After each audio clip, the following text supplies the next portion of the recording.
va suivre cette deuxième tentative pour Alexis Bossetti. Cette fois-ci, c'est bien levé. Oh, la tête, elle est magnifique. Et bien voilà la combinaison. Elle a marché. Le tireur, en tout cas, eh bien, a été parfait sur ce coup. Et c'est l'ouverture du score pour le Stade Lavallois. Alors que l'on joue depuis seulement 7 minutes.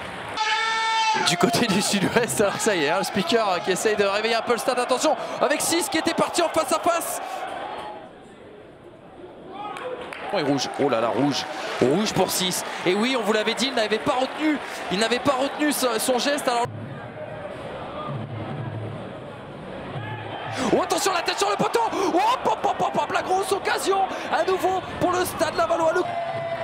Et Alexis Bossetti, le petit extérieur, ça c'est bien fait ça, à destination de Daniel Mayela. Il y a un appel de l'autre côté, il est passé Mayela. Oh, pop, pop, pop, pop, attention, ballon qui va rentrer. Et bien voilà, le Stade Lavallois qui semble avoir tué ce match.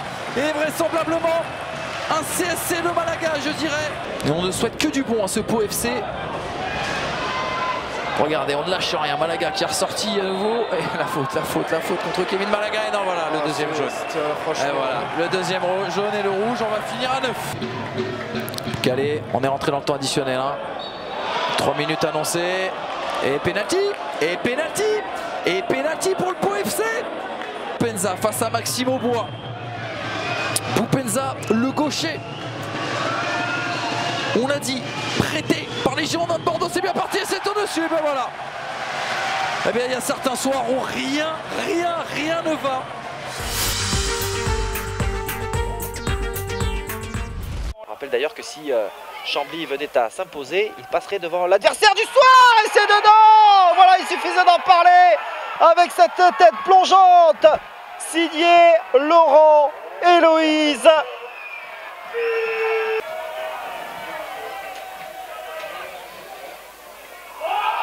On a presque envie de dire que c'est contre le cours du jeu. Attention à le rouge.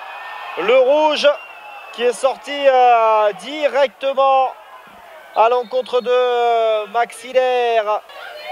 Là, il risque de redescendre d'un cran. On va jouer à 10 contre 10. Doucouré, le bon contrôle et la frappe. Et le deuxième but signé Lassana Doucouré. Désormais. Oh, aïe, aïe. Oh, Sébastien Prugrenier. Oh, Sébastien Prugrenier qui prend le rouge également. Sa volonté première. Ouais, le bon qui fait l'effort là face à Pecci. Et ouais, il a du jus, le bon. Il vient de rentrer. Il n'a pas servi le fait. Il va servir Doucouré. Doucouré peut-être pour le doublé. Doucouré pour le doublé. Lassana Doucouré qui vient doubler la mise.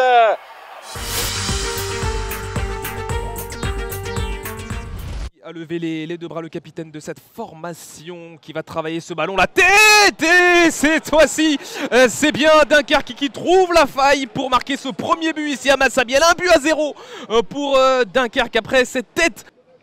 Avec Pagerie qui va se centrer. Bongongui au deuxième poteau. Bongongui au deuxième poteau qui reprend ce ballon pour égaliser après 2 minutes de jeu seulement. Très bon joueur. Timité, repris. Oh, attention la couleur du carton. Oh, attention la couleur du carton. L'expulsion de Timité qui réussit à se jouer de Mazikou. Peut-être la dernière occasion des joueurs de Frédéric Reculot. Il reste 15 secondes dans le temps additionnel. Et c'est la frappe à venir de Dabas. Conserve tout de même le ballon côté breton avec Irep à gauche encore. Irep qui provoque Brandon Agounon. Il est contré. Kelly Irep, nouvelle chance. Le centre au deuxième poteau. Corée qui va ouvrir le score. Un super but d'enchaîneur d'Herman Corée qui vient ouvrir le score dans cette partie équipe de You. 1-0 pour Concarneau face à Boulogne. Doniza pour qui va éliminer ses vis-à-vis et notamment Diomandé. 1-2 avec Lazimant. Doniza qui passe dans la surface. Doniza qui monte le cadre. Oh alors là c'est pas possible, il nous a fait un festival. Mathila à l'entrée de cette surface de réparation. Tertoro donc pour ce corner. Point de pénalty avec la tête d'Ajay qui finit au fond. Les corners de Tertoro sont toujours des merveilles. Et que dire de cette tête d'El Hadji Diaye. 37e minute. Elle en tente. Mais là 1-0. Faux qui est juste à côté du poteau de corner. Wamou, c'est direct, c'est bien frappé. Et quelle tête de Sébastien Da Silva. Même s'il peut faire jouer Diémé dans un rôle de soutien assez haut pour ses attaquants. Allez, Da Silva justement l'attaquant dans la surface de réparation, la c'est trouvé. Et derrière la sanction avec le deuxième but Ruthello inscrit ce soir par Hugo Bonnet. Rapproche de ces configurations là avec du monde qui plonge au premier poteau. Da Silva c'était le cas. Et attention, un nouveau ballon pour Hugo Bonnet. Attention à cette balle de break pour Hugo Bonnet qui va être dedans.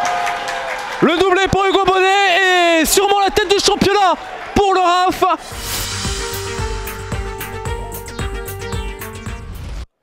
Avec une nouvelle balle là, dans la profondeur, ça va donner une occasion énormissime pour les Lyonnais. Attention la frappe et l'ouverture du score de cette équipe de Lyon-Duchère avec cette ouverture du score pour Jackson Mendes.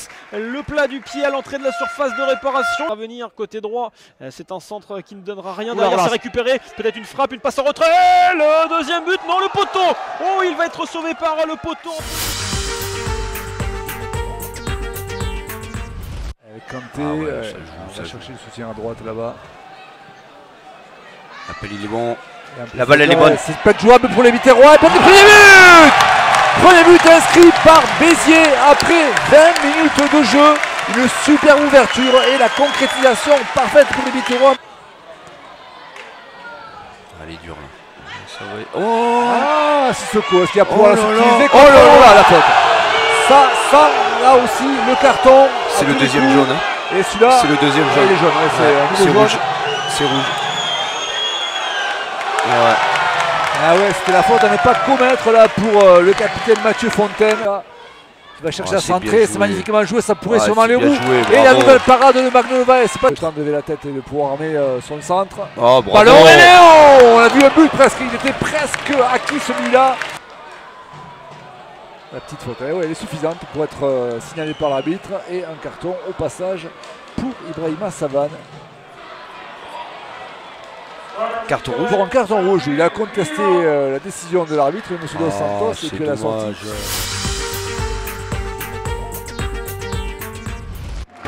Ça Baouia. Farina qui combine avec Gomez. Baouia qui a vu la montée de Farina, c'est bien joué. Attention à Gomez, la frappe et le but magnifique. Le chef-d'œuvre de Diego Gomez, quelle reprise de volet pied gauche. Et ça fait 1-0 pour Cholet.